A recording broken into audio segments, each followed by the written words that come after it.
भाई जी, हर हर महादेव। तो प्यारे दोस्तों, प्यारे मित्रों, आज हम आए गांव बलरई घर से पहले टाउनशिप से आगे टोल प्लाजा से पहले मथुरा में है। यहाँ पर आर्य समाज और ओदंग पटंग सारंग सेना का धर्म रक्षा सम्मेलन चल रहा है। इसमें दासना मंदिर के महंत जो कट्टर हिंदू हैं, यति नरसिम्हानंद गिरी महाराज जी आए हैं और धमाकेदार भाषण दे रहे हैं सभी हिंदू सनातनी भाइयों को एकत्रित करने के लिए। आप भी उनका भाषण सुनिए। हर हर महादेव। छवि को इतना धूल दूषित किया कि क्या बताऊं। लेकिन आर्य समाज भी बीच में केवल चुटकुले ही छोड़ने लगा था। स्वामी सच्चिदानंद जी साधुवाद के पात्र हैं कि वो आर्य समाज को उसकी सही दिशा देने का प्रयास कर रहे हैं। आर्य समाज की स्थापना, आप दयानंद जी के शिष्य हैं, आप उन्हीं के सिपाही हैं, आप खंडन क्यों नहीं करते?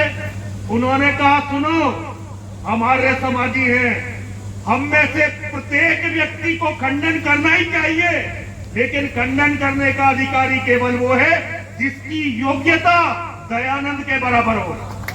स्वामी जी सच कह रहा हूं, आप उनकी जीवनी में पढ़ लो। बिना दयानंद के बराबर ज्ञान किए, बिना इतना अध्ययन किए, बिना इतना मनन किए, बिना इतना तप किए, बिना इतना स्वाध्याय किए, बिना इतना देश का भ्रमण किए, बिना गुरु के ज्ञान के अगर हम केवल दूसरे लोगों की बुराई निकालेंगे तो ये यात्रा फिर कहीं पहुंचेगी नहीं, बल्कि बहुत बुरी तरह बीच में ही एक्सीडेंट के कारण खत्म हो जाएगी। मैं स्वामी सच्चिदानंद जी का बहुत बहुत बहुत बहुत आभार व्यक्त करना चाहता हूं। उन्होंने इस्लाम के जिहाद के खिलाफ जो आवाज पूरी दुनिया में उठाई है, उन्होंने दोबारा से आर्य समाज को उसी दिशा में मोड़ दिया है जिस दिशा में आर्य समाज होना चाहिए। और ऐसे छोटे छोटे बच्चे सुंदर जैसे, और आप सभी पंकज जी हैं, हमारे भाई हैं छोटे, ये बुलाते रहते हैं, हम इनकी आज्ञा को कभी नहीं टालते भाई, कभी टाल ही नहीं सकते।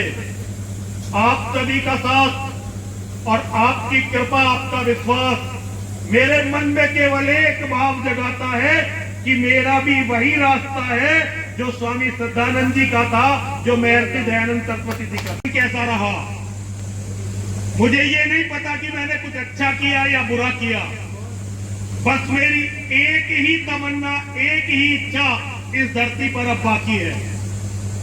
मैं तो मूर्ति पूजक हूं, काली मंदिर का महंत हूं, तो मैं तो जब भी माँ के दरबार में अपनी माँ और महादेव से जब भी प्रार्थना करता हूं, मैं केवल एक बात कहता हूं कि माँ, हे मेरी माँ, हे महादेव, जब भी मेरी मृत्यु हो, बीमारी से ना हो, एक्सीडेंट से ना हो, बुढ़ापे से ना हो, जब भी मैं मारा जाऊं तो मैं इन जंगली जाहिल लुटेरे हत्यारे बलात्कारियों के गिरोह से लड़ता मारा जाऊं। और विजय तो स्वामी जी लाएंगे, विजय तो ऐसे शेर लाएंगे। मेरा काम तो केवल इतना था कि इन जंगली लुटेरों की असलियत मैं इस दुनिया को बता देता, उसके प्रयास में लगा हुआ हूं। और अभी बहुत कुछ काम मुझे करना है जो कर जाऊंगा। और एक बात, आज तो मैं एक साधारण गरीब सा सन्यासी हूं, हिंदुओं के हजारों सन्यासियों से तुम मेरे बच्चे मिले होंगे, इतना साधन विहीन सन्यासी तुमने देखा नहीं होगा। नहीं लेकिन मुझे केवल, दुनिया में बहुत सारे सन्यासी हैं जिन्हें बहुत सारी चीजों का इंतजार है, मुझे केवल इंतजार है उस क्षण का जिस दिन ये जीवन समाप्त होगा। मैं कहता हूं, ये हमारी डॉक्टर बैठी है, डॉक्टर गीता त्यागी, हमारा सारा काम यही देखती हैं। और मेरे और भी बच्चे हैं, मेरे शेर हैं। मेरी इच्छा ये है कि जब ये मुझे समेटने जाए तो एक शरीर न हो, शरीर के हजारों टुकड़े हो जिसे खुरपों से समेटना पड़े। या तो इस्लाम के जिहादी हजारों गोली मारे, या वो बम से उड़ाए, या शरीर के उस तरह टुकड़े करे जैसे बंदा बैरागी के किए गए थे। पहले खाल उतारे, फिर नखून उतारे, इस तरह से काटे ताकि दुनिया को पता चले कि ये वास्तव में है क्या। हम भूल गए उन लोगों को जिन्होंने हमारे लिए अपनी जान दी। और फिर उसका हुआ क्या? जब हम अपने लिए जान देने वाले महावीरों को भूल गए। तो अभी बांग्लादेश में देखो, अभी पिछले साल बांग्लादेश में जब ये हसीना भागी, आपस की मुसलमानों की लड़ाई थी, सारी लड़ाई उनकी आपस में। लेकिन उन्होंने किया क्या? जितने भी वहां हिंदू रहते थे उनका कत्ल करना शुरू कर दिया। और औरतों की क्या दुर्गति की, एक एक बच्ची के साथ 20-20, 25-25 जल्लादों ने, पैसी दरिंदों ने जो दरिंदगी की, वहां मठ मंदिरों को जो जलाया गया, ये बहुत पूरा साल भर पूरा नहीं हुआ। और सबसे बड़े दुख की बात, कोई हिंदू बोला नहीं। 30 लाख एक साल के अंदर 30 लाख हिंदू मार दिए गए। बांग्लादेश कोई बहुत दूर नहीं है, कोई बोला नहीं। हमारे भारत के प्रधानमंत्री जी, उनकी मजबूरी बहुत ही बड़ी है। अडानी और अंबानी के लाखों करोड़ रुपए बांग्लादेश में लगे हुए हैं। अब वे प्रधानमंत्री जी बेचारे उन बेटियों को देखते जिनके साथ मुसलमान बलात्कार कर रहे थे, या उन आदमियों को देखते जिन्हें जला के मार रहे थे, या मठ मंदिर की तरफ देखते। उनको तो बहुत बड़े बड़े काम है भाई। अडानी अंबानी का बिजनेस नहीं देखेंगे तो आगे प्रधानमंत्री कैसे बनेंगे और भारत विश्व गुरु कैसे बनेगा? हमारे प्रधानमंत्री 30 लाख हिंदुओं के कत्ल पर बोल नहीं सके, एक शब्द नहीं बोल सके। और मैं देखता हूं बात करते हैं विश्व गुरु बनेंगे। एक छोटा सा देश जहां 90 लाख लोग रहते हैं एक धर्म के, उस देश का नाम है इजराइल। 7 अक्टूबर 2023 कुछ मुसलमान इजराइल में घुसे। उन्होंने वहां जो भी उनके हाथ आया उसकी अभूतपूर्व दुर्गति की। वहां महिलाएं, मेरी बेटियां, यहूदियों की बेटियां जो सिपाही थी, अपनी फौज की पकड़ ली, बलात्कार करते करते उन्हें मार दिया और मरी हुई लाशों से बलात्कार किया। छोटे छोटे बच्चे जो खेल रहे थे उनकी गर्दन काटी और गर्दन उनके सिरों से फुटबॉल खेली। ये हमास के जिहादियों ने किया, सारी दुनिया को पता है। एक घर के अंदर घुसे, घर में जैसे ही घुसे घर के मालिक को गोली मार दी। उसका 1 महीने का बच्चा था, उस बच्चे को ओवन में डाल के बेक कर दिया। और उस घर की जो मालकिन जवान महिला थी उसे बलात्कार कर करके मार दिया। ये इस्लाम के जिहादियों का दिन था। पूरी दुनिया के जिहादियों ने इस पर खुशी मनाई। यहूदियों के इतिहास का काला दिन। लेकिन अगले दिन यहूदी खड़े हुए। वो दिन और आज का दिन, यहूदियों की तोपें ठंडी नहीं हुई है। कोई दिन नहीं जाता जिस दिन हजारों मुसलमानों को मार न देता हो। ये मर्दों की कौम होती है, ये मर्दों के नेता होते हैं। और हमारा काम तो भैया, कभी हम गांधी को बाप बनाते हैं, कभी नेहरू को बाप बनाते हैं, कभी इंदिरा को मां बनाते हैं, और कभी भैया नहीं मोदी को, भैया मोदी को भी छोड़ दो। बताओ ना, तुम्हारे अभी पहलगांव में सिपाही मार, तुम्हारे हिंदू जात पूछ के मार दिए, धर्म पूछ के मार दिए। अगर स्वाभिमानी कौम होती तो आज लड़ाई चल रही होती। लेकिन एक हरामखोर अफ्रीका में खड़ा हुआ, उसने कहा कि मैंने मोदी से कहा है व्यापार कर, लड़ाई मत कर। और तुम्हारे मोदी ने, हमारी एक खास बात है, हम गाली भी उन्हें देते हैं जो सत्ता से हट चुके होते। वोट देकर जिसे नेता बनाते हैं कभी उसकी कमी नहीं निकाल पाते।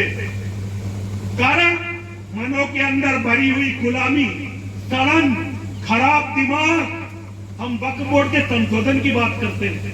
कांग्रेस के 70 साल में वक्फ बोर्ड के पास 9 लाख एकड़ जमीन थी और अब 32 लाख एकड़ जमीन है। ये 22 लाख एकड़ किसके राज में आई, जरा ये तो बताओ। और संशोधन की बात, स्वामी जी बहुत क्षमा चाहता हूं, ये वक्फ संशोधन तुमने पढ़ा ही नहीं। अगर इस बिल को पढ़ लेते तो एक भी हिंदू इसका समर्थन नहीं करता। वक्फ बोर्ड का संशोधन है ताकि हर मुसलमान के घर में साधन बढ़े, हर मुसलमान के घर में एक लड़का अफसर बने, उनकी औरतें कमान संभाले। इसके लिए हमारे मोदी जी और उनके सारे साथी वक्फ बोर्ड संशोधन बिल ला रहे हैं, जिनका वादा था कि वक्फ बोर्ड को खत्म करेंगे, वो इसे सुदृढ़ कर रहे हैं और हम हिजड़ों की तरह ताली बजा रहे हैं। भाई ये समझ लेना, हिजड़ों का भविष्य नहीं होता, उनको कोई रोने वाला नहीं होता। जिस दिन कोई हिजड़ा मरता है बाकी हिजड़े दुख नहीं मनाते, खुशी मनाते हैं कि इसका गंदा गलीच जीवन खत्म हुआ। ये हालत हो गई है हमारी, ये हालत हमने कर ली। एक बार मैं ऐसे दयानंद सरस्वती जी का भाषण मुसलमानों ने सुना, उन्होंने कहा भाई देखो ये आदमी कितना हिंदुओं में कितना, ये तो सही औकात बता रहा है हिंदुओं की। वो अपनी मस्जिद में ले गए स्वामी जी को और स्वामी जी ने उन्हें छील दिया। तो मैं आर्य समाज के सन्यासियों से ये कहना चाहता हूं, अगर आर्य समाज भी सत्ताओं के साथ बहेगा तो सत्ताओं को दिशा दिखाएगा कौन?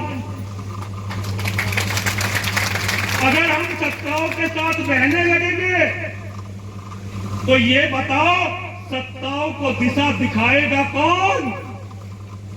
राजाओं को कौन बताएगा कि राजा तू क्षत्रिय का पुत्र है, तू इस वेश्या की पालकी को कंधा नहीं लगा सकता। अगर तुम में इतना साहस नहीं तो ये कहना छोड़ दो कि तुम दयानंद के अनुयायी हो।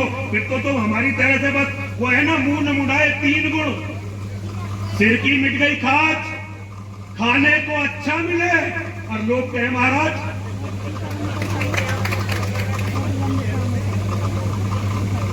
मैं आप लोगों से केवल इतना कहना चाहता हूं, नेताओं को अपना बाप मत बनाओ। ये तुम्हारे नौकर हैं, ये राजा नहीं है, ये नेता हैं लोकतंत्र के। अगर तुम इनके सामने बोलने लगोगे,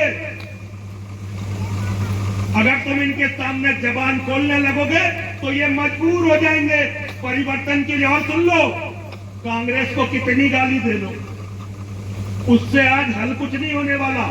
जितनी तुम गाली दोगे तुम्हारे दुश्मन उतने ही कांग्रेस के साथ आज जुड़ेंगे।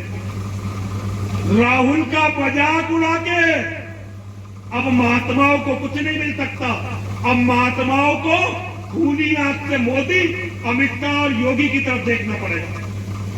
ये देखना पड़ेगा कि भाई तुम जो ये नियम लाए हो, ये जो बीमा, कौन सा बीमा डॉक्टर, वो आयुष्मान कार्ड, मोदी जी ने नियम निकाला कि जिसके घर में कम से कम 6 यूनिट हैं उसका आयुष्मान बनेगा।